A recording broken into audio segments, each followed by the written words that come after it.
Peace and Black Power. It's your brother Knowledge born alive. Do the Knowledge Radio. The place where knowledge is born. Knowledge Radio. This is 3K. Think Tank. This is 3K. Hey. This is 3K. I swear that knowledge is born. It's where I swear that knowledge is born. It's where I swear that knowledge is born. It's where I swear that knowledge is born. Who ran, who ducked, who drew down, return fire.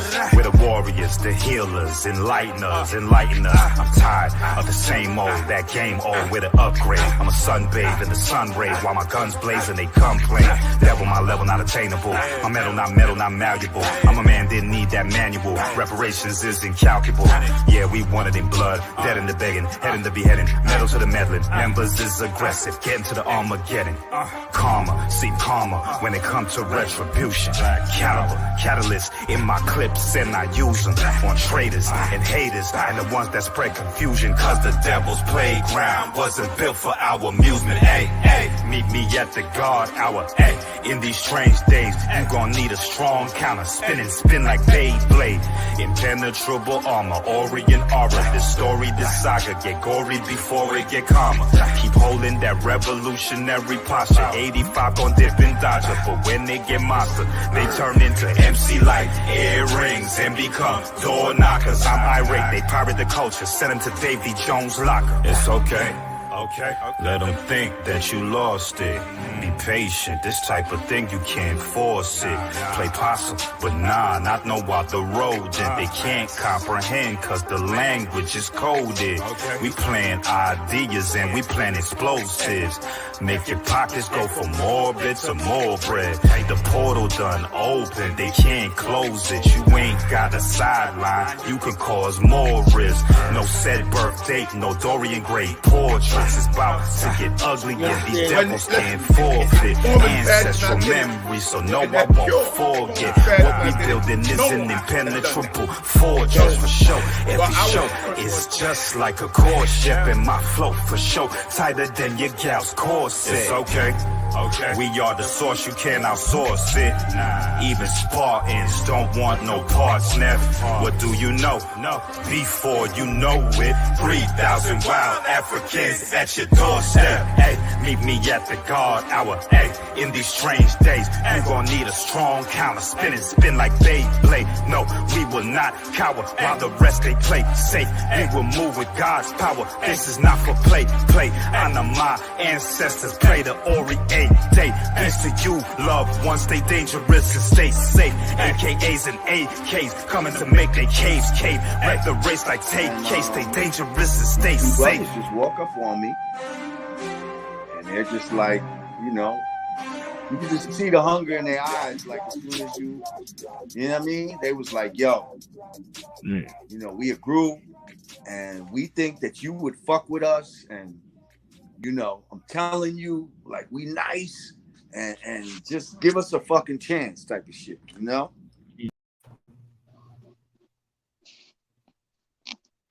Right, peace and Black Power. And welcome to another episode of Do Knowledge Radio. Place where knowledge is born. This is your host, Knowledge Born Alive. And I ain't did this in 4 years, okay? So give me a second. You understand what I'm saying? I ain't did this in 4 years. We done did things together ever since we did this, what? About 4 years ago around this time, you see what I'm saying? But we here together, and you know, 4 years is a short amount of time, but it's a long amount of time in regards to developing, growing, changing, trials, tribulations, and what have you. But we here with a visionary who foreseen all of this when we first started. You see what I'm saying? We sat down as bosses to talk, and that developed into a long-standing relationship of righteousness, of goodness, and the ability to move out of my comfort zone into a zone that's more universal. You see what I'm saying? I love this brother's mind, his heart, and this is just another addition to what he's already given the world. So it becomes my honor and privilege at this time to introduce some, present to others, a true boss, a man of his word, a collaborator, and you know, one of the greatest men I know, my brother, Harlem zone, New York zone, bossed Up Staxx, man. Peace to my brother, man. Peace to the king, man. 8 letters, 2 words, 1 meaning. Yeah, get money, man. Peace to you and yours, man, for real. Yo, it's crazy. I was just listening to you.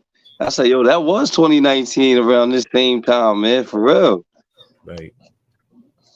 Oh, Crazy. Time flies. Time flies, but it stays still at the same time. How you been, my brother, man? man, I've been good. I've been good. I just I've been good, man. Things just, I'm allowing things to flow, you know, keeping this creative mind creative. That's real. That is real. So we know you from promoting, managing, songwriting, and now we got another endeavor in regards to the layers of your ability to get people together, to get the best stories out of people, to put your own stories together. You see what I'm saying? So tell us about this movie. Tell us what sparked it, how you got it together, whatever you can share about the film. So first and foremost, um, I had to change the title. The original title was A Collection of Contradictions, but generally, I didn't see the contradictions in the film um during the time of filming because there was a lot that was going on, a lot that was taking place. Um, Character roles being switched. It was just a lot, and this was my first time filming. So the cameraman, shout out to my man Green, Streets to Fame. That's the cameraman. Um, he had already let me know beforehand, like, yo, you want to film a movie? Like, it's gonna be a lot. It's gonna be a lot with that, right? And I'm like, I'm ready, right? So like I said, people ended up leaving. They ended up, deciding to go their way. Some of them still in the movie. I didn't delete their scenes or whatnot. Um, but overall, it changed the trajectory of the movie. So I changed the title to Put It On The Scoreboard because I began to listen to people and think about my time in prison and think about overall in life. You hear people talk about what they could do and how they could do it, and I could jump off the roof and do and land on my feet and then do a backflip and land back on the roof, right? And it's like, man, don't talk about it, be about it, right? So that's the idea behind Put It On The Scoreboard. It's, you know what I'm saying, we're gonna goof off, we're gonna laugh, we're gonna do all these different things. But if you say you could kill 10 people and do it without getting hit, do it without getting hit, man. Don't no, don't be out here shooting at the police, run up in the precinct, and then now you sounding like Pookie and New Jack, man. He said, Scotty, help, I'm gonna die. They're gonna kill me, Scotty. So that was the idea behind this. Like, I try to put like real situations with cartels, you know what I'm saying? Just different things of that nature with street dudes and stuff like that. And all the original ideas were surrounded by the artists that I'm actually surrounded by. My man T Gutter, a kid that my kid Spotlight Breeze, Tanifia's in the movie. There's a young lady named JP. She's a female rapper. My man CMF Tanner. It's a few different artists in the movie, and I was trying to paint the picture of what their lifestyle was between selling drugs and still trying to make it. So we kind of used each other because I used what they had to offer and they used what I had to offer, which was the idea of the movie to create this this atmosphere where not only are we gonna film this movie, but we're gonna promote y'all music. So the more times people see the movie, the more times they get to hear y'all music. They get to hear these songs, right? And then they get to see y'all in a different light because y'all acting. So that was, that's how everything began.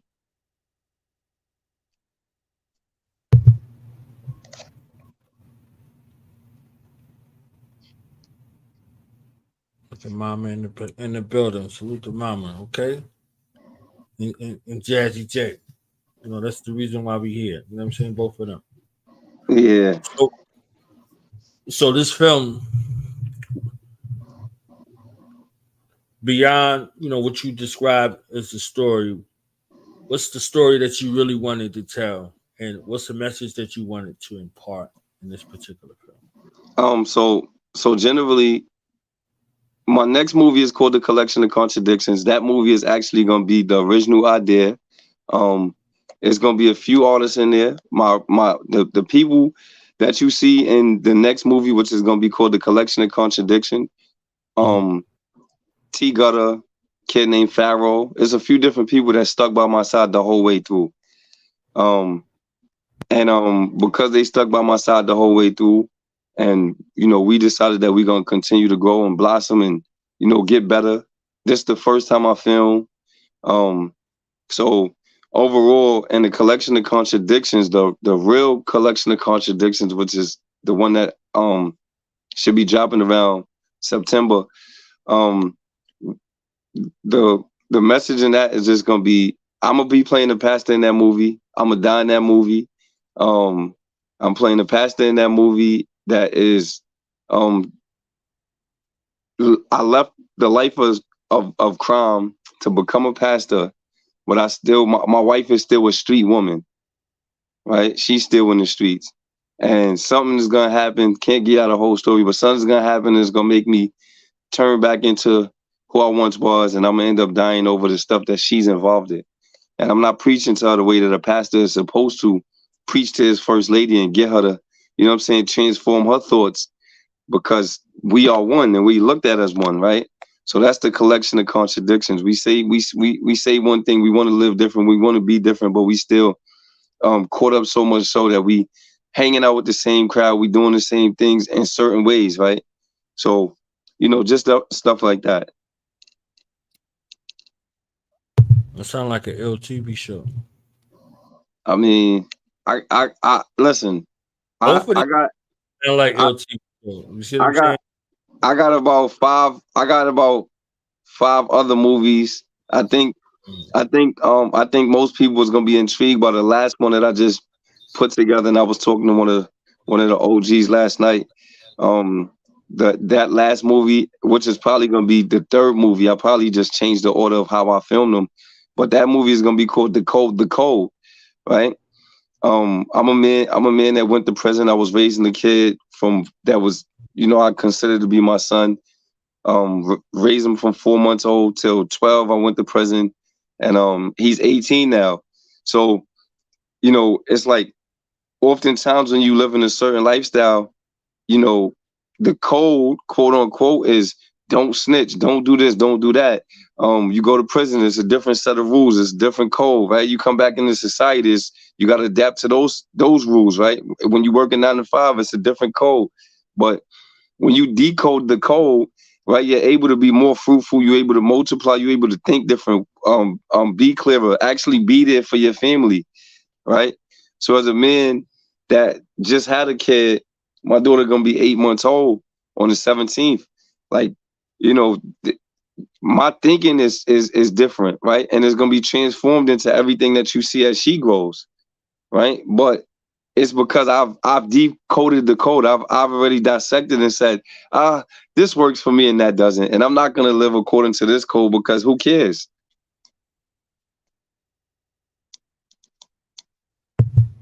Okay. I love that. What's one of the greatest lessons you learned from fatherhood right now? So one of the scariest things, besides you predicted it. You know what I'm saying? You predicted it. One of the scariest things in the world. One of the scariest things in the world is that the biggest lesson that I learned is, so my daughter's mother has this identity of being an independent woman, which most of these females do, right? Shout out to Jazzy J, right? She's an independent woman, even being married, right? But the identity for a person that's independent, they forget that you got to be codependent when there's somebody else involved, right? So I had to share with my daughter's mother recently, like, I may never be the man that you wanted me to be, or the man that you want. I may not be the father that you want me to be, but I'm not your father, right? So only person that can tell me to do a better job as a father is my daughter, right? But I had to really sit back and think about my actions towards how we respond to each other and different things of that nature, and say, you know what, if co-parenting is co-parenting, then we still got to coexist. It has to look like partnership regardless, and different things of that nature. So that's one of the biggest lessons that I learned, is just that when you have an independent mind, it's hard for you to escape that when there's somebody else involved.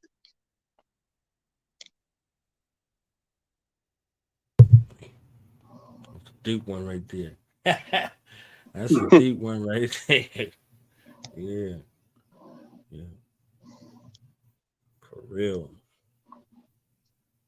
So how has this changed you as a person? Speaking about fatherhood, and then the moves that you make. You see what I'm saying? Like, what has it, or if it happened, however you view it. You see what I'm saying? What's your perspective? How you see yourself now? Well, as far as filming or in general? Just in general. You see what I'm saying? You could add filming. You can add filming. Because you do so much. You do filming, songwriting, blah blah blah. You see what I'm saying? So the identity for me is this, right? It's the only. All right, so Black Wall Street, right? It was buy, sell, trade amongst Black people. We didn't need white people for anything, right? Mm-hmm. So because we didn't need white people for anything, I just, my conscious mind says, if I could write music, if I could write movies, if I could build a strong team that has an army-like mentality, if everybody does a little bit, nobody has to do a lot, and we keep this mindset, we won't need no one else. Why? Because I can write songs, you can perform the song, right? I could put the script together. We can all, we can all play a role in this particular atmosphere. We don't have to go outside of this, right? We don't have to keep getting Jay-Z's name bigger because we're playing Jay-Z song in our films. We don't have to, right? We don't have to keep doing that, right? We deserve our due. And that's just where I'm at with it. For someone else, they might film because they think that they can act, or they feel like they're great writers, or whatever the case might be. For me, I just believe in bringing a vision to surface, because when you get the chance to see it for a lot of people, right, it becomes more real. So, and the Bible would say, faith come by, faith walk by sight. But then, for some people, they have to see it to know that it's actually real, because it doesn't exist to them, right? I think you were speaking on that at one point, right? Is it really faith if I got to show it to you, right? It's not. But with these movies, right, I get the chance to transform your thoughts in your mind just by allowing you the space to see, just like in Decoded, right? When you see the code means nothing really. I think I said this on Boss Talk, right? It was an older gentleman or female or whoever that made the rule, don't be a snitch, right? But it wasn't a person that was 36 years old in this time. It wasn't a person 18 years old. It was the person that created the rule that actually was the one that broke the rule, right? So what principle did that person really stand on, to have us and this generation thinking that it's not cool to be a snitch, but they was the ones doing it?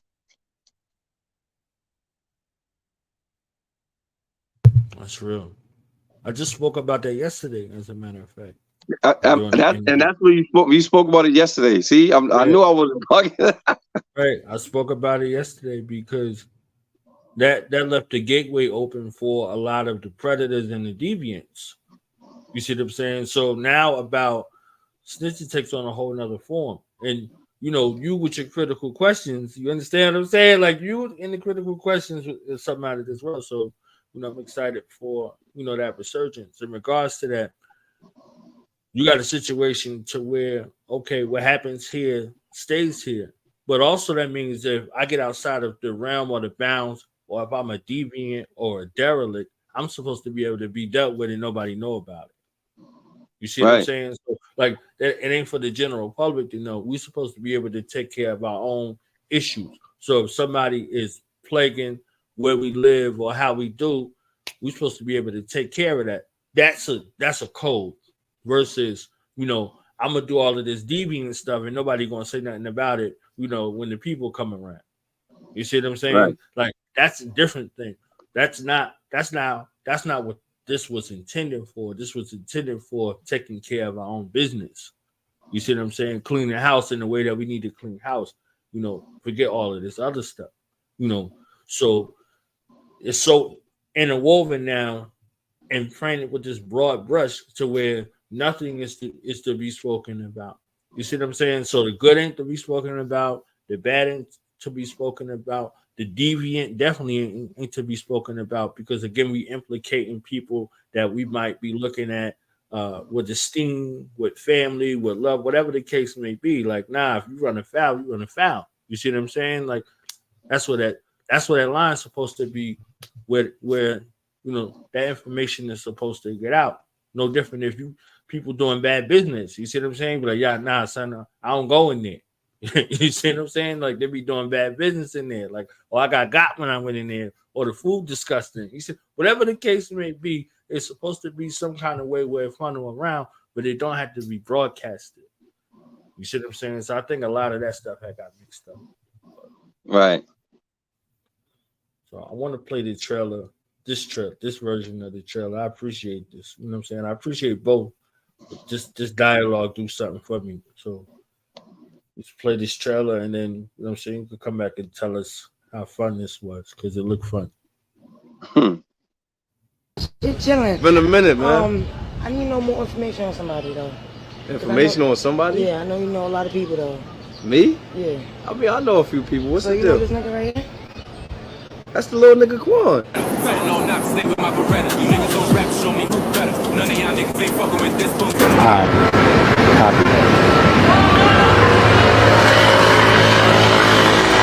Right there? Yeah, I see him. Shoot him. Pop it. Anything you see, nigga, is legit. Not to the phone calls and the blick. There go this nigga right here. Oh, shit. Like, what you? I ain't see you in a minute, but you better be. Yo, I was so serious, man. You just do something to me, man. They told me stop rapping, but I got better. No knocks. Damn, you could've used that 20 sec, man. Nah, man, we good the way we have it, man. Fuck is you talking about? I'm telling you, we could've used that. We need that, man.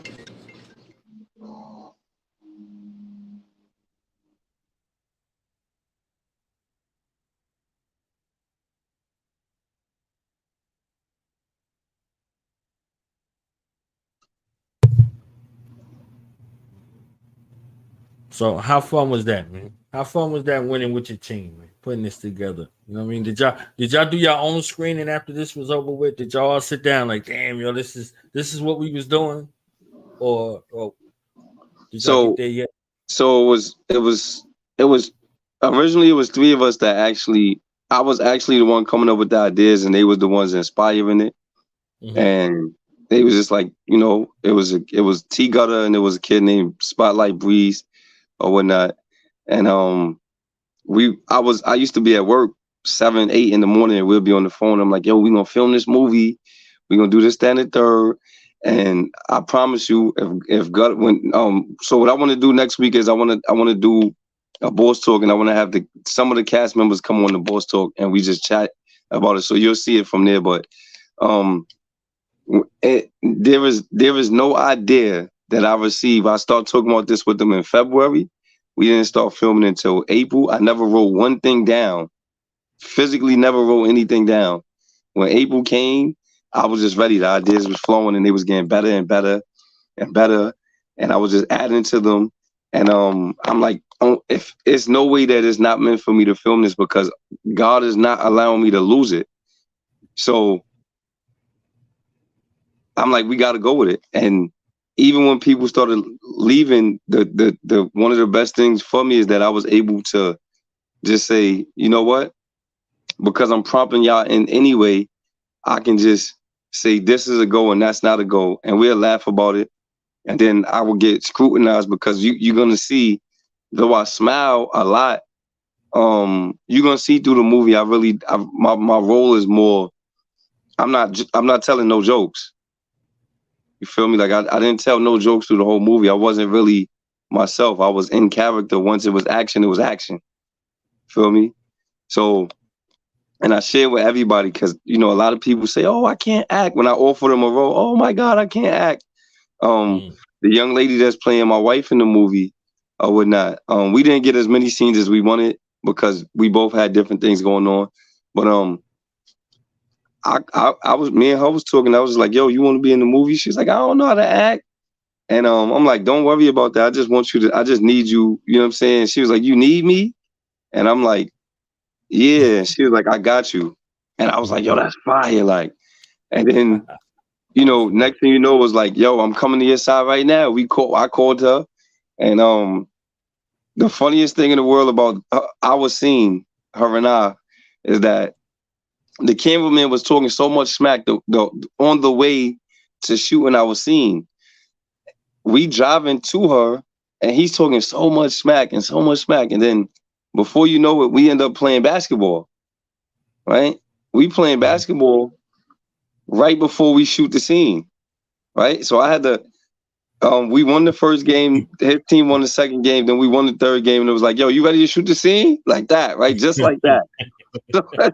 So, but, you know, her just being, I appreciate her more than a lot of people just because she wasn't a part of the film at all. She just was like, I'm with it. Like, come on, I got you. You feel me? So, stuff like that allowed me the space to improvise because I had people that was ready. No matter what, they was just ready. So it was like, oh, we're gonna improvise. Oh, you don't want to show up? All right, cool. Don't worry about it. Look, yo, I need you to do this, that, and the third, right? So I was able to improvise in moments where everything was so well put. I just had to go back to the drawing board and improvise right then and there. Like it was no time for, because I got to pay the cameraman. I'm paying for these things. So it's like, he here, all right, we're gonna take care of business. And if you end up coming on time next week when we film or whatever, then we'll just go with that. But for right now, I'm not even thinking about you no more. So, yeah, it was super dope. It was crazy, man. So you're giving people their first opportunities on the camera, and this is your first opportunity behind the camera. Pardon me. Yeah, I was, and that's the crazy thing, right? Like I was behind the camera, on the camera. I wrote it in my mind, directed it, produced it, and you know what I'm saying? Like it was crazy. It was fun. Like I can't wait to get back. I promise. So how did the team around you see you? You know what I mean? Like you're a visionary, so it's different. But when you get in that mode, how did the people receive you? Like your fam around you receive you in that role? Like you in that role, you in character. Like they forgetting. You see what I'm saying? Like you showing a whole nother layer. Then you showing a layer as director. You see what I'm saying? You put people in position and place. So it's two parts to that, right? It's two parts to that. So the first part is they saw the business side of me that was more serious, right? Like I remember one day I told a girl to do something and she questioned it and I said, don't worry about it. And she was like, no. And now she was like trying to apologize and my mind was already made up. Like, so I let her keep filming or whatever. And then the next day I called her, I'm like, you don't even got to show up. You don't even got to show up. And then everybody's like, yo, what happened to Shorty? Yo, she coming back? Nah, she good, man. I don't want to put up with that. And I'm coming out of pocket and like, I'm good. So they got to see the more business side of me more serious, right? And what's crazy is if we'd have been doing this and it'd have been straight, everybody is under me technically on some street shit, right? She would have, that's the cool thing about the code, right? I would have had to do her dirty if we was in the streets, right? She still was able to keep her life because it's a movie, right? It's a movie. We just look. All right, cool. I see that you're acting different than I need you to, and I'm not with that. This is business. So, Merry Christmas. You got your flowers. Keep it moving, and that was it. And then the other side is one kid, my man Jake, he we speak often, and he's like, yo, your mind is so different because the way that you improvise and you putting all this together is just it's so unique. So to actually, you know what I'm saying, be here and be a part of it, I'm getting to see a different side of you in every way. So now, like, if I tell him right now we filming today, his kid might have diaper rash because he gonna get so excited because he don't know what role he gonna play, right? Like he's gonna be, you know what I'm saying, he gonna be so ready because he just, it was his first time acting, but he got the chance to see it from a different lens, and he was actually one of the last actors to come on, but one of the more responsible ones too, if I could say that, because a lot of times we didn't have the microphones that they use like in the plays that go underneath your shirt. We had the microphone that's on the camera. So generally what would happen is it was different times, but I would have to tell people 5 times, like, yo, we shooting a scene right here. Go across the street if you want to hold conversations, right? It's unprofessional for you to know that the microphone picks up everything, literally, and you still sitting here and you trying to hold a conversation and you're loud and you know what I'm saying? So it's like, you know what? I got a trick for that. So he was more quiet. I'd be like, yo, you not in this scene. He'd be like, all right, I'm about to roll up. He just sit there and pick up whatever he picked up. And then, it's a third side to it too. So the cameraman, my man Greens, like I said, Streets to Fame, shout them out or whatnot. He actually had a filming idea. A movie of his own, and I actually starred in that movie. It's called We Together. And in the midst of that, he got back to an idea just because of my movie. I'm not saying that he didn't have the idea already. He just didn't actually move on the idea until after he filmed my movie. So now he filmed his movie, and then he was telling me, he told me the other day, he was like, yo, I learned a lot of things about production just from you, right? Just from being in that space. So I was like, yeah, I'm like, you know, I learned different things from you because I got plans to go to college and be a cameraman just because of you. And not because of how great of a cameraman he was, but just because if I could set up, we in this time and space where you could do so many different things. You could take a picture just by pressing the button, right? So if I go to college to be a videographer and I'm able to set something up like that for a film where I press a button and all the cameras start rolling at one time, then I get multiple angles for a movie, for a video, you know what I'm saying? Stuff like that. And I won't need nobody that way. And it goes back to that Black Wall Street kind of mindset. So that's another side. Like a person that actually had a script written and did different things of that nature was able to say, yo, you know what? I learned a lot about directing and producing from you. And I'm still learning because even in his movie, I was like, yo, nah, we should do it this way. I can see the vision from here. He was like, yo, I'm taking that idea. I like that.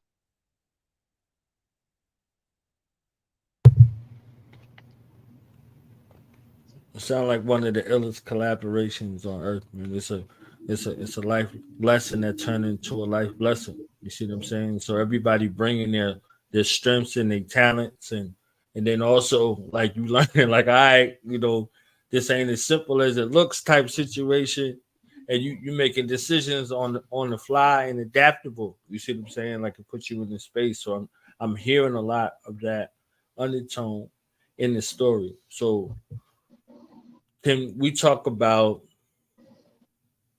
some of the characters? You know, like I know you mentioned the people by name, like, you know what I'm saying? We getting used to those people too. You see what I'm saying? So can you tell us a little bit about the story? A tiny bit, you know what I'm saying? So originally, Kid Spotlight, he had his own little team, and Gutter had his own little team, and they was from different areas, but both in the Bronx. And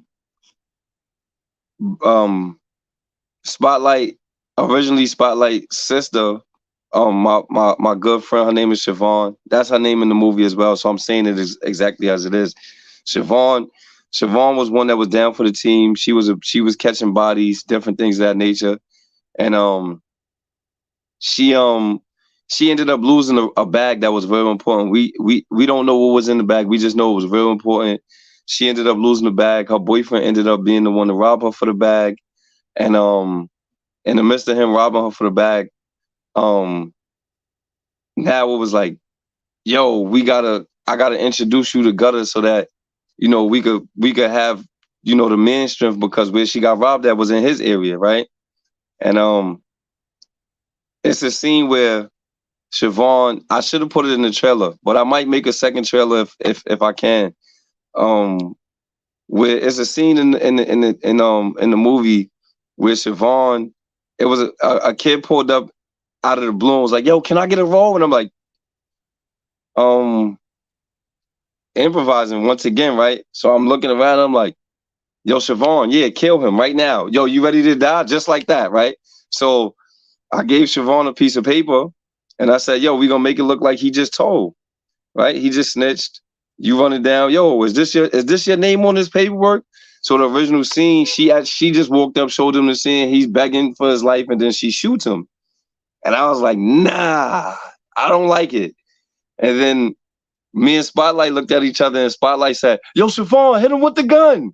So she ended up, the craziest thing in the world is that as she pulls out the gun and hits him with the gun, the police pull up, right? We got prompt guns, they fake. Police pull up, whoop, whoop, whoop. Everybody's yelling, yo, chill, yo. She smacked him with the gun, really. You hear it, boom, and then she starts shooting, clip, clip, clip. And I'm like, oh, this is dangerous. And then they start seeing the cameraman. So they was like, yo, y'all got to get off the block with that. I'm like, oh. So that was the actual scene that we kept and all that. But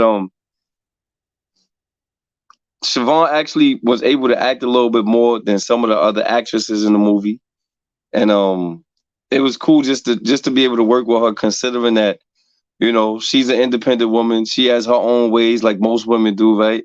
She's hard-headed, but in certain ways she just was like, all right, I'm just gonna do it, right? And I'm like, yeah, that's what we gotta do. Like, you know what I'm saying? So she's in the comments, she know I'm talking about her behind her back, behind her face too.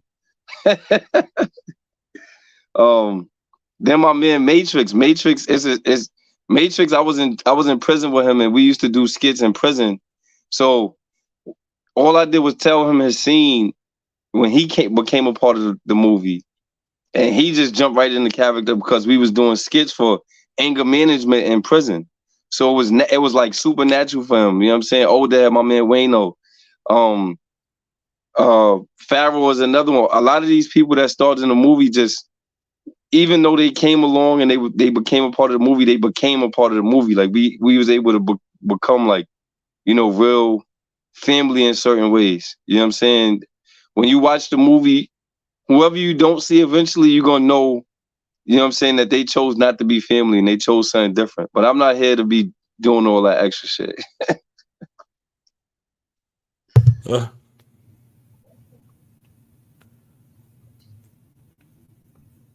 So this sounds like a movie. It sounds like a TV show. It sounds like a book. It sounds like a bunch of things in one. You see what I'm saying? And I could see some, like, for instance, I'll give you an example. I saw Creed 3. And when I saw Creed 3, I said, aside from the movie, that cast should be on the road talking about conflict resolution. You see what I'm saying? Like conflict resolution, and the young girl who played the daughter, she's deaf in real life. So they incorporated, while they were filming, everybody learned sign language so they could communicate with her. So she was welcome every place that she went. That's not something that we take into account. So I'm like, okay, we got this situation as well. You see what I'm saying? You got hearing people and you might have a child or a family member, that's deaf. So these are aspects where you start talking about Black male and female relationships, conflict resolution, family dynamic, all of these things in one that came from a movie where they put snippets of it in the movie, but these are real, issues that could be addressed where they could have just went on the road with it. You see what I'm saying? Right. From what I'm hearing about the story and some of the visuals and things like that, I could see y'all, getting with people and sharing like lessons learned. You see what I'm saying? Like lessons learned, like, and when he was talking about the other films, I'm hearing a word like redemption. You see what I'm saying? Like redemption, and then you got consequences, and then you got all of these aspects like that are larger spaces for discussion. So is there some kind of space where discussion could be had, or do y'all foresee that, or something like that, where y'all addressing groups of people who might have seen the film and have some discussion, or whether they've seen the film or not? You see what I'm saying? These are real things, or real issues in our community that could be addressed, and the film could be a backdrop for it. So here's what's funny about you saying that, right? I'm trying not to give away too much of the movie, but it's a scene where my wife and I in the movie is gonna be holding the conversation, and she gonna be like, I come to pick her up late. So she gonna be like, yo, why are you late? And I'm be like, yo, I was chilling with Gutter and them. Now, she didn't really want me hanging out with Gutter and them because I had, I'm a party promoter in the movie. I'm what I'm saying, like I'm a networker. I was actually really playing my real life, who I am in real life, what I do in real life. So, in the midst of that, she's like, what I told you about hanging out with Gutter and them. It's a scene where I actually have a shootout. I didn't tell her why. I didn't tell her none of that stuff. I just had a shootout or whatnot. So, a lot of times us as men, we date women that want the best for us, right? And we can't see the things that they see, right? And it becomes contentious. So, right, in the midst of this, it's like when I go pick her up, I'm late, and we talking, and she's like, what happened? Like, you late? Like, yo, I was with Gutter in them, and she's like, yo, what I told you about hanging out with Gutter in them, right? And all that stemmed from the shootout, right? So now, not only do I got to take my wife, who's my life partner's feelings into consideration and all of those different things, right? That's something that needs to be unpacked, right? But I got to figure out how I could separate if I still want to keep them as friends and different things of that nature, right? Without getting in trouble. Yo, where you was at? Yeah, I was at the bar, baby. You know what I'm saying? Like, so, overall, a lot of times it's just a thing of unpacking a lot of different things, right? Being able to see things from somebody else's perspective, though perspective is not reality oftentimes. But being able to see the things that someone else can see that you can't is the thing that may save your life, right? So that's the reason why all of the movies that I have is always gonna be a certain storyline where I'm talking about the morals and stuff like that.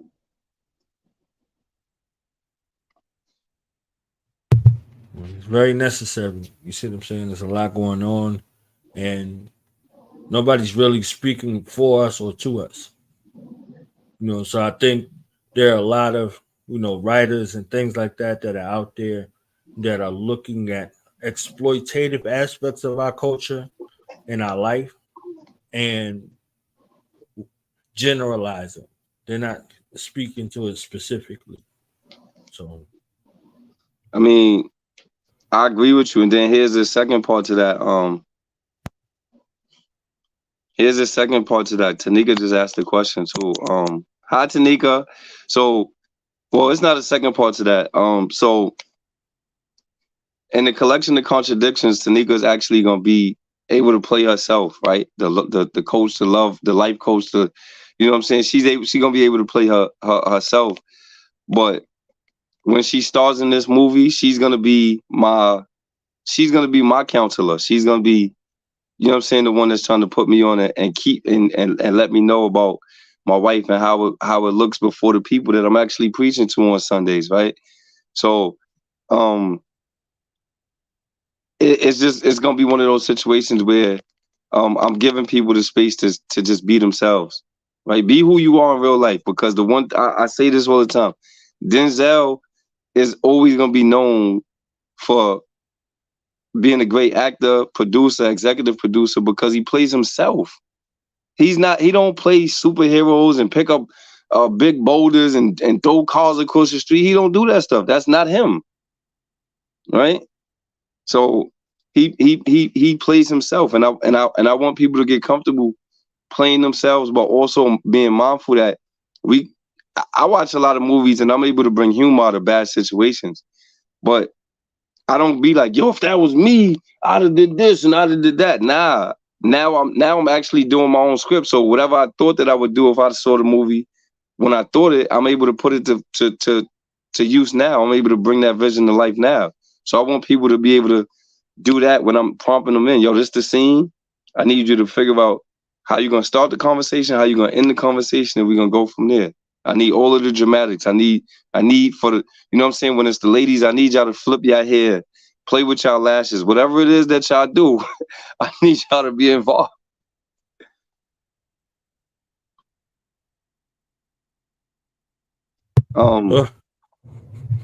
Tanika said, how did I pick my characters? So like I said, Gutter and Spotlight was the original people that I shared the idea with. Gutter had two of his peoples with him. That's his team throughout the whole movie. Spotlight had Siobhan, only Siobhan with him, and he was supposed to have other dudes, but they wasn't supporting him, so they wasn't supporting the film. So when I had met Pharaoh, I put Pharaoh. Pharaoh was telling me what he does and the things that he had. So I was like, oh, you're gonna be with you. I'm gonna put you with Breeze, because Breeze need a little team, right? And then my wife, like I said, my wife became my wife because we was holding the conversation, and I needed a wife, and you know, this is you know, being brutally honest. I was like, I said, yo, I like you. I find you attractive. I said, why don't you be my wife in this movie? So if it comes to fruition, you didn't already played the role, right? It's gonna feel natural when we actually do it. So she became my wife in that moment. She did a great job at it. And then you know, so everybody was handpicked for a different reason. I didn't have a specific purpose or whatever. If they showed up, I just gave them a role, and we went from there.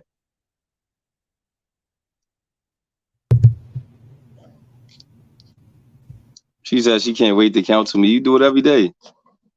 Tell her go sit down somewhere, okay? This ain't her show. Tell her come back on Tuesday, okay? She trying to sneak in there. You know what I'm saying? We know you in the film.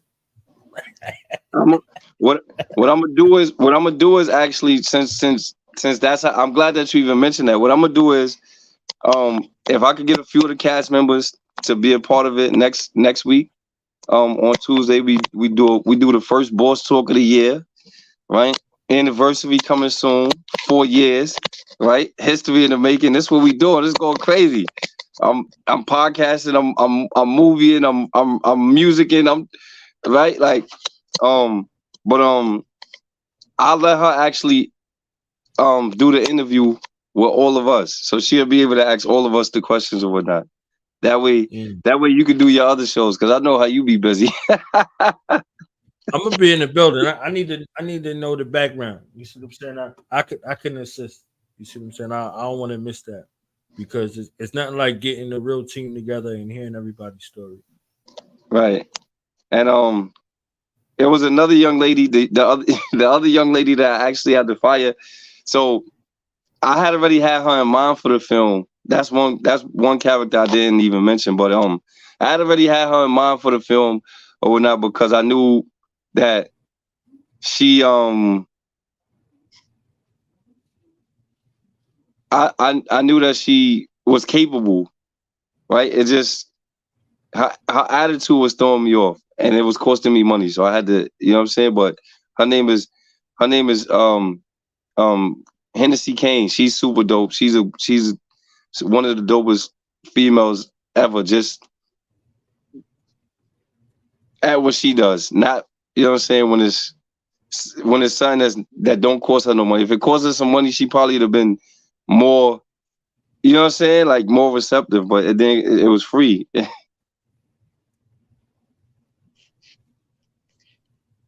Or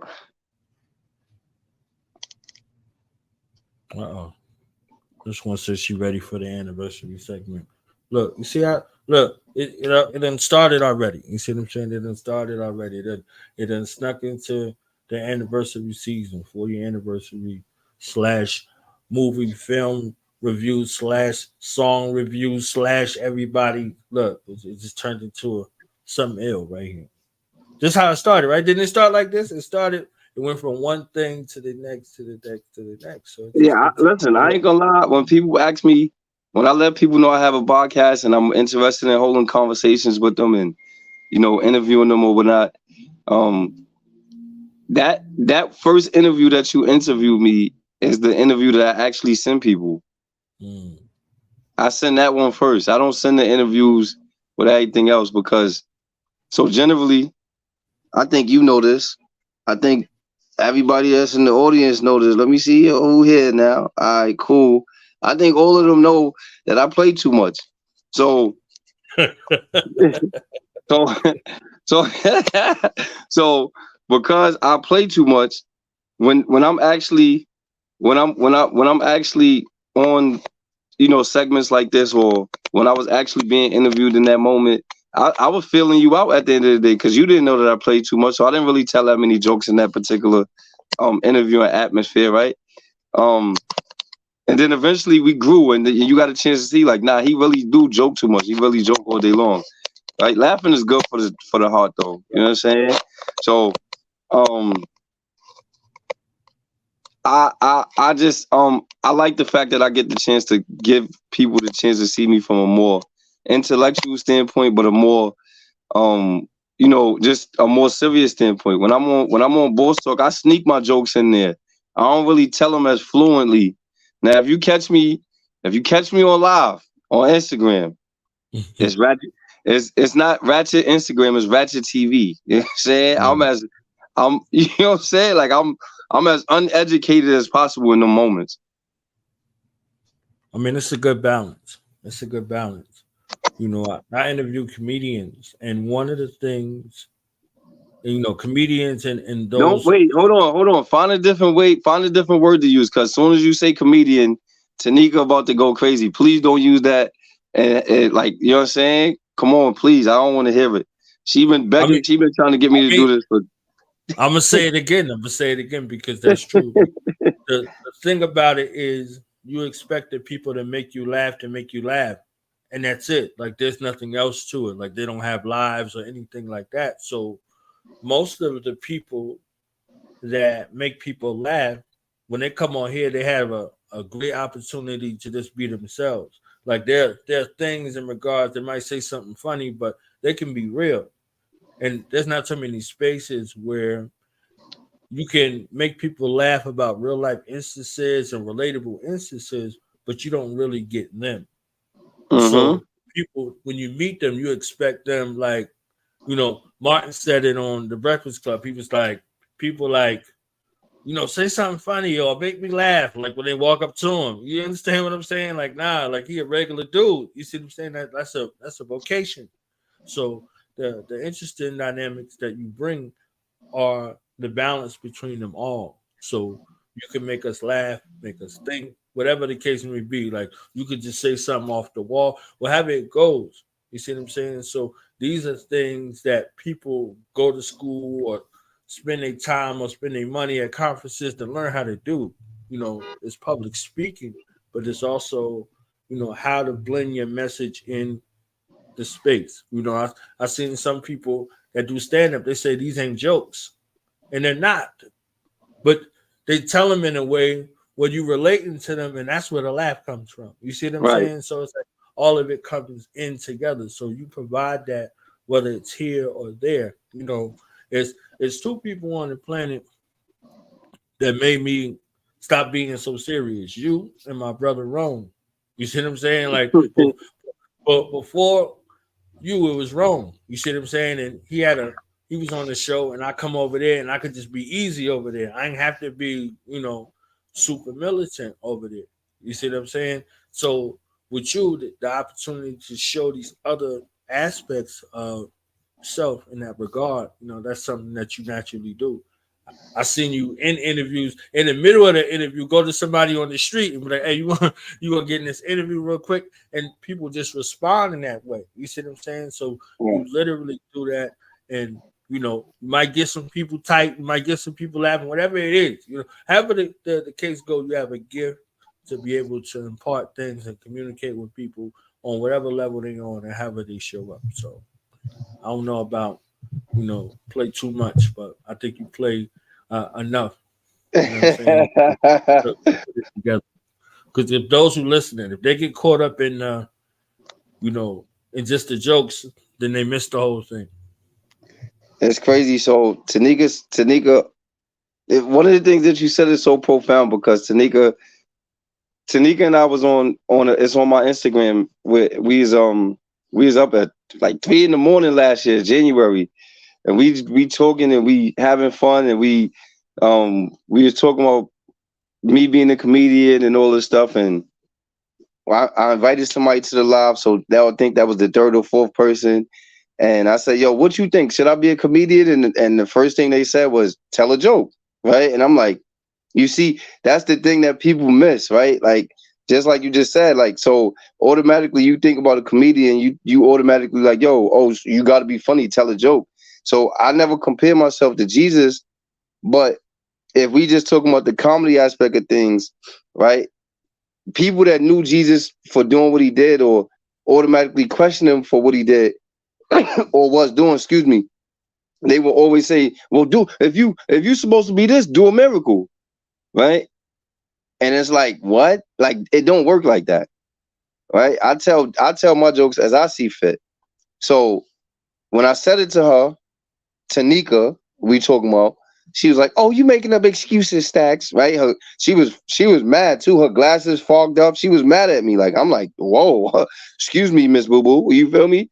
So, like, it wasn't an excuse. I just know that I want to be taken serious, and I'm super intelligent, and I don't want people to mistake me being a person that can tell jokes, that's capable of being funny, for me not being intelligent, right? Or not being serious. So, you know, Kevin Hart, Cat Williams, all these dudes, right? They'll never be able to be taken serious in such a way where when a serious role comes about, they're not gonna say, Kevin Hart, I need you to play this role. Cat Williams, I need you to play this role, right? Because nobody's gonna take them dudes serious, right? I wouldn't take them serious because they 5'5". You know what I'm saying? Like, oh, get these little munchkins out of here. But generally, what they're known for, people is not gonna take them serious.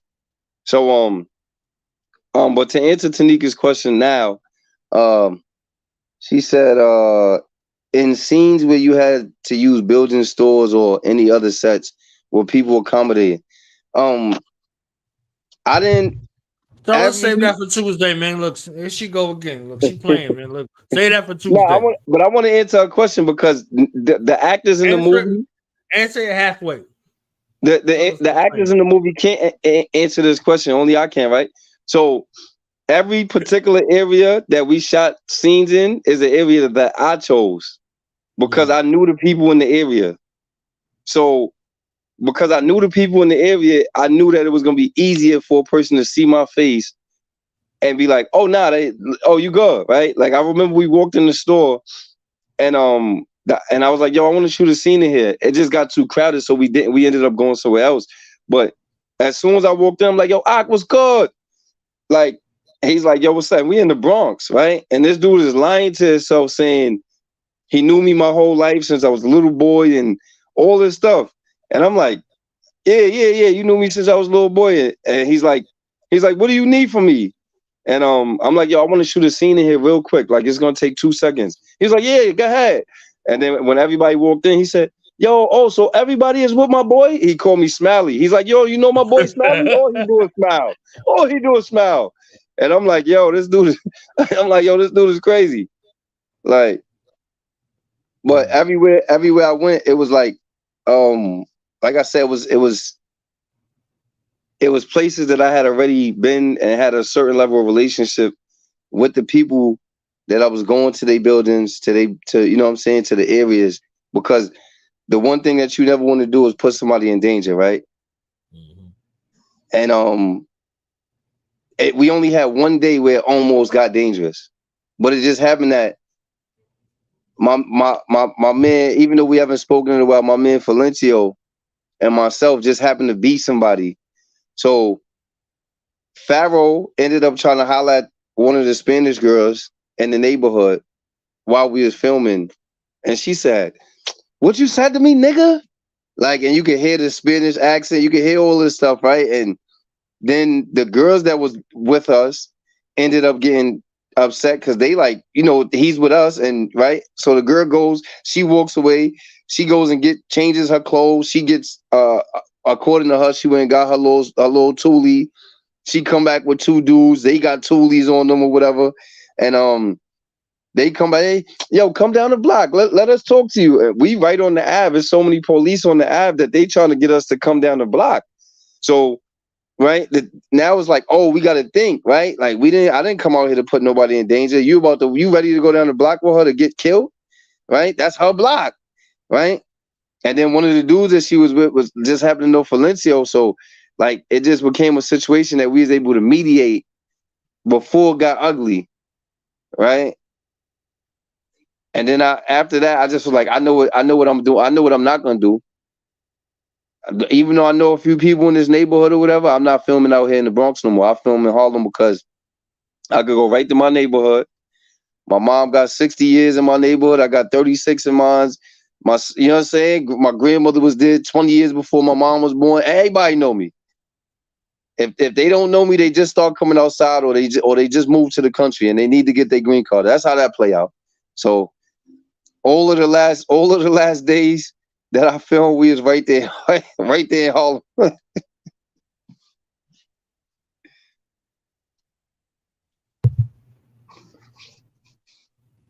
So you had to switch barrels up, huh?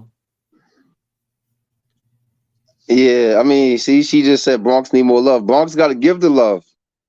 So that's you wasn't there that day, so you don't know what happened. So you know what I'm saying? But that's Siobhan right there. That's the killer. killer Siobhan. Wait, is that the one that did the jigging by the train? Nah, so the girl that did the jigging by the train is Hennessy Kane. She coming? I'm gonna see if she available next week or whatnot. Yeah, and so here's a backstory behind her doing the jigging by the stain, the in the train. When I told her what the scene entailed and how she had to play the scene out, right? She was one of the only people that came overly prepared, right? So I'm like, yo, yeah, this the scene. And her and Gutter held the conversation. He told her what he needed from her. Yo, I need this dude killed, whatever. So, oh yeah, I got that. I can take care of it. Yo, but right before the cameraman said action, she snatched her whole wig off. Right? She snatched her whole wig off and was like, I'm gonna kill him without the wig on. And then when you watch the movie, you'll see she actually killed him with the wig on, and then she met up with Gutter and him with the wig off. But in the moment, we was all sitting there laughing because she actually threw her wig on one of my man's cars. My man Tanner, shout out to CMF Tanner.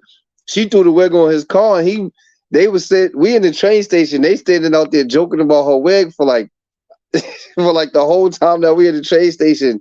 It had to be about 40 minutes. They sitting up there joking like, yo, she really took this skunk off her head. It was crazy.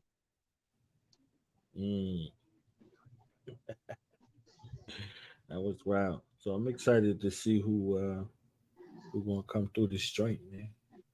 Nah, we gonna be it's gonna be dope. I know Gutter gonna be there for sure. I hope Siobhan can make it. Siobhan is a philanthropist and she out here trying to own her own business. She got a event space that she's trying to get off the ground out in Brooklyn. So, you know, she got different things going on. Hopefully she can make a we more than likely gonna do it in the evening, right? So it's if we doing it at the regular Boss Talk hour 5:30, then she should be available. I don't want to hear nothing about I ain't got a babysitter and my child support check ain't get here and all that stuff. You know what I'm saying? Like just make it happen.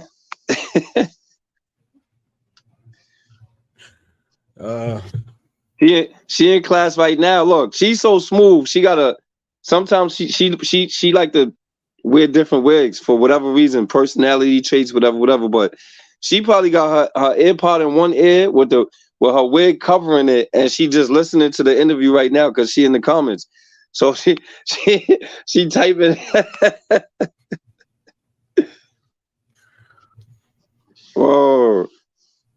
Look, she said, absolutely. I know her so well. That's crazy. But yeah, she got a few different things going on. So hopefully she can make it out. Like I said, I know Gutter gonna be there. My man Teddy Bills. There's a few people I know is actually gonna be able to make it and speak for themselves. So when is the movie coming out, and where can the movie be found? Where you gonna be streaming it at? So, so first, I'm trying to do a watch party or a dinner party, watch party. Probably next week. My original goal was to do 3 different boroughs because Tanika just started, became a partner of a business similar to the Apollo. They got about 500 scenes. It's a spot in the Bronx that I was gonna deal with, and then it's the spot that Siobhan has that's out in Brooklyn. So I was trying to conquer all 3 boroughs or whatnot. And if I can't, and I only could do one watch party, I'll do one watch party. But what I really want to do is my birthday is February 10th. That's a Saturday.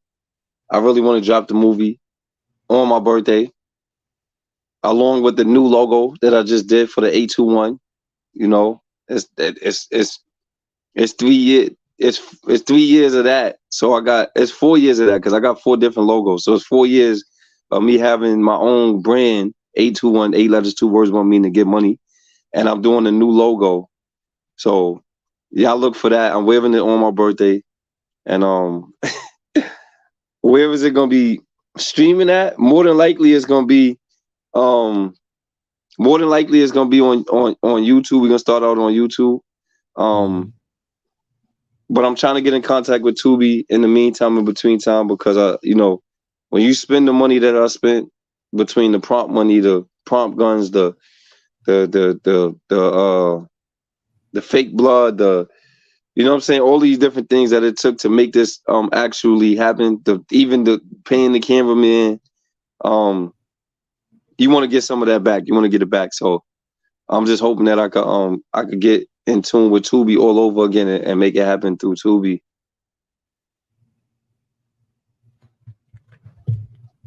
That's definitely a premier place. Tubi, Roku is another place as well. There's places, so do your research and see what's the best place or places to have your joint out there to the world. So yeah, I also thought about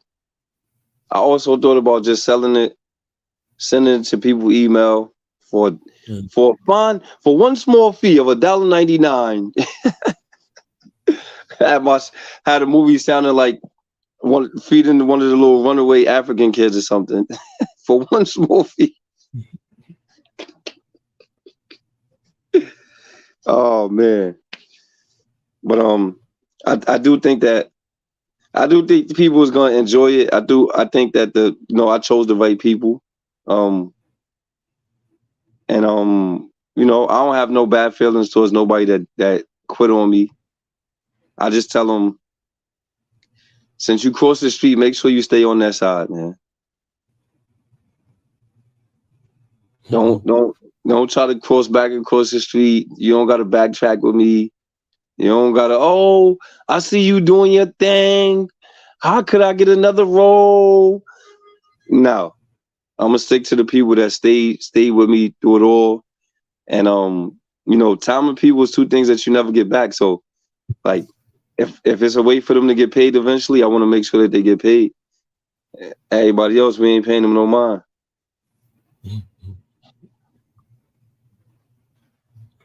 All right. Final thoughts, son. Final thoughts for the fam. My final thoughts is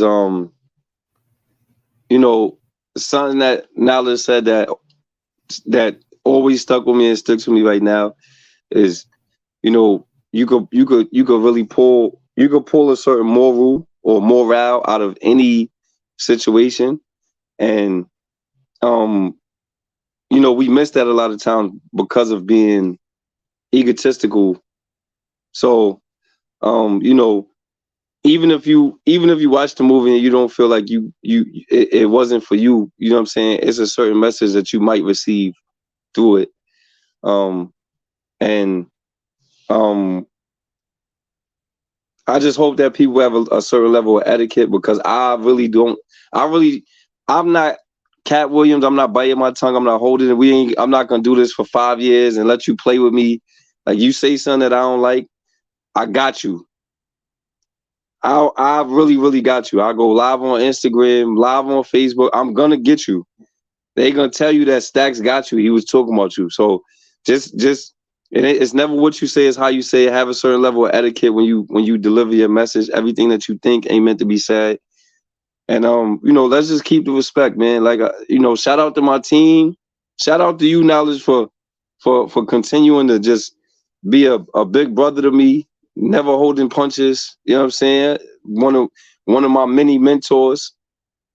You know, shout out to Tanika for her continuous service to me. You feel me? You know, as they say, one hand wash the other, and they both wash their face, right?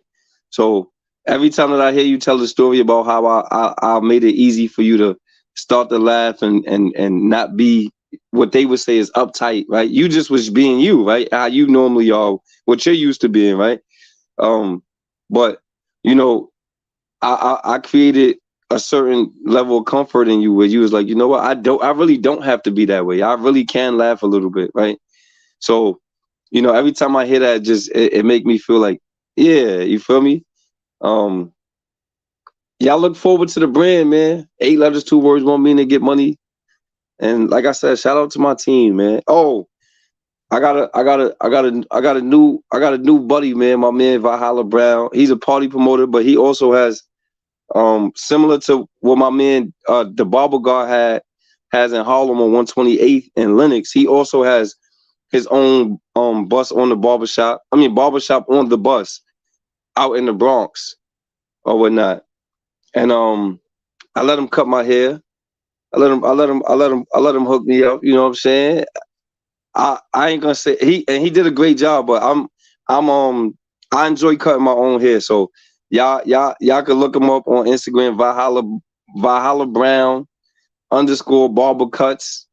And you'll see him if you don't find him, go to my page, Staxx 821, and look through my friends. I might tag them in a few minutes so y'all can actually get them faster, cause sometimes people be acting like they kind of slow and shit. So but and y'all look forward to the other movies, man. I can't say the order in this moment, but I do know that I will be filming again in March. So we got A Collection of Contradictions. We got Decode. We got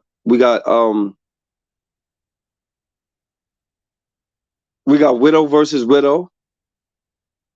We got Crack Baby. Crack Baby, I think, is gonna be the funnest movie that I do because of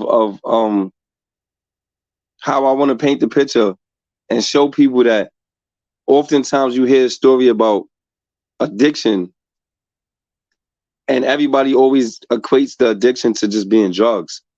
But I was addicted to getting money, right? I was addicted to the lifestyle, right? That's an addiction, right? So I want to get that out the way where people actually get the chance to see, see addiction from a different light, right? You think about the woman that was raped, as her innocence was taken from her as a kid, and then she starts to become a prostitute, right? She doesn't want to feel victimized, so she's like, at least I'm making some money off of it, right? That's an addiction, right? Traumas and triggers. But people don't never think about these things. They automatically attach you to what you're doing as a way to say that this is who you are, right? But people don't care to find out the backstory. So I want to show these narratives through fine art, and that's what these movies. Ladies and gentlemen, Boss Up Staxx, okay, New York's own. And you got a couple of interviews coming up, right? You're gonna shout them out before you go. So I got an interview with Jazzy J. I forgot the name of her podcast. That I'm gonna be on. I know she has something for the culture, but she's also a co-host on another podcast that I'm doing this Sunday at 8 p.m. I have Tanika is supposed to be interviewing me. Fire. It's a young lady named Allure. She's from Oakland, California. She's supposed to be interviewing me. I just want to get as many interviews as possible to be able to promote the movie, so that I could get the so it's the name of the podcast with Jazzy J is called 2.5 Guys Podcast. That's fire. It just sounds too close to 2.5 Men. That TV show. Oh, mommy, my daughter woke up. I gotta go. But yeah. So I was on a live. I could send it to people if they ask for it. With the evening experience with Brother Big Mac. And then they say that that's his son. I guess that's his good friend, Big Phil. I'm supposed to be being interviewed by him, and all of this is just a build up to get the promotion for the movie. So yeah, I look forward to that. I'm trying to get my cameraman to come out so that I can have something else to put on YouTube before the 10th of February on my birthday when I drop the movie. And I just that's gonna be the footage of the watch party with everybody's reactions, and you know what I'm saying, everybody coming out, we shaking hands. I want to get a lot of that on my YouTube channel. Wow. Yeah, y'all can follow the YouTube channel. YouTube channel is the same as my Instagram name is Staxx821, man. Everything Staxx821, man. 8 letters, 2 words, 1 meaning, man. I ain't changing that, man. For real. My daughter's a dangerous kid. Look, she wake up and she wants to look out the window. So look.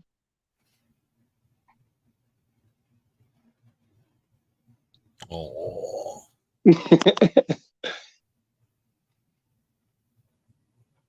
She just amazes me. But yeah. So yeah, next Tuesday, man. Y'all look for that's another interview. See? Look, bring it back. Okay. Next Tuesday, I'm gonna be being interviewed on my own show. On my own show, I'm gonna be being interviewed by Tanika on Boss Talk, and I'm gonna try to have some of the cast members on there. Whatnot. Whoever's available is available, and whoever's not available, it's no love lost. All right. We out, y'all. Knowledge Born is gonna be in the building. He said he wanna pick the brains of the cast as well. So y'all look forward to what's about to happen, because when you have two great minds and they ping ponging, you know, I hope that the cast is ready for this, because it's gonna be epic. I can see I can see that. I can see the what's the greatness that's gonna take place, but I just hope that they ready for it. To be honest, I've been in the room with y'all, but I know how to weave a punch. I know how to weave. I know how to get up under that thing. You feel me? And I'm always ready. So, but God bless y'all, man. I appreciate y'all that tuned in. Y'all don't be ashamed to share this.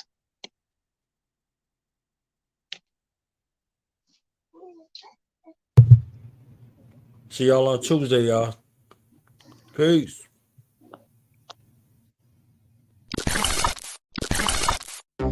Sparks fly, 4th of July, we outside. We up tonight, and I'm feeling nice. There's no limit, it's whatever you like. And if it ain't here, I need that energy, you notified. We on another level, we're breaking all the damn rules. You wanna be down, you gotta stick around. And I'ma hate talking that shit I like. You and your crew contemplating on what to do. VIP's got a lot of room. The more the merrier, later it's me and you. So shorty, tell your friends to get with my friends. We're sipping, we're chilling, we're living shit. We could do this every weekend. Every day is a celebration, no special occasion. You could have been anywhere in the world tonight. This is your destination. Whenever sparks fly, like the 4th of July, that's where you find us, we outside. Life at a party, we lit the party, we in. We up tonight, and I'm feeling nice. There's no limit, it's whatever you like. And if it ain't here, I need that energy, you notified. We on another level, we're breaking all the damn rules. You wanna be down, you gotta stick around. And I'ma hate talking that shit I like. Drinks up in the hand, that's in my pocket. Blink, party real hard. Listen, money, honey's not a thing. All these honeys jocking me, rub me up something properly. Niggas steady hating, but fuck it, I'm what they tryna be. Ice cold, wrist fresh, dressed with a proper link. Pinky ring bright as Stallone, that mean a Rocky piece. On my grind, hard pockets heavyweight like a boxer beat. They calling me Twitter, look at how these bitches follow me. And my jewelry is kinda freeze. Oops, I mean it's kinda froze. Shit, I got all kinda hoes. Bankroll got a lot of O's. Now let's let the vodka flow. By the night, I'm trying to get you up out them designer clothes. Me and gang in the spot, and I got way too much money for me to play with a thought. Couple shots at the Henny, she let me play in the twat. Knew I touched down in the Billy, she let me J in the drop. Twerk it, baby, show me what you really got. The way you out there working your body, you got the spot hot, too hot. Niggas is ready to throw a few knots. Don't stop, baby, I'm about to be on my 10th shot. Now I'm about to get it lit up in here. Throw a couple dollars, I can feel these niggas hating in here. But I'ma keep flexing like I hit the fucking lotto. Tell that bitch shut up and come here suck a bottle. We on another level, we're breaking all the damn rules. You wanna be down, and I'm feeling nice. Down, it's whatever you like. If you wanna be down, you gotta stick around. And I'ma hate talking that shit I like. Down, you and your crew. Down with my friends. We up tonight, and I'm feeling nice. There's no limit, it's whatever you like. And if it ain't here, I need that energy, you notified. We on another level, we're breaking all the damn rules. You wanna be down, you gotta stick around. And I'ma hate talking that shit I like. Every day is a celebration, no special occasion. You could have been down anywhere in the world tonight. This is your destination. Whenever sparks fly, like the 4th of July, that's where you find us, we outside. Life at a party, we lit the party.